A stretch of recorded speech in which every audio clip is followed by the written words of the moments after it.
ભરૂચના ગણેશ મહોત્સવ સમાપન તરફ આગળ ધપી રહ્યો છે ત્યારે ભક્તોનો ઉત્સાહ અને ઉમંગ પણ ચરમસીમાએ પહોંચ્યો છે।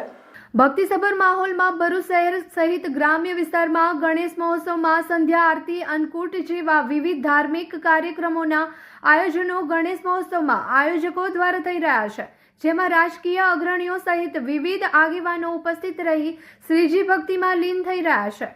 ભરૂચમાં વિવિધ સ્થળે બિરાજમાન શ્રીજીની ઝલક પ્રસ્તુત છે।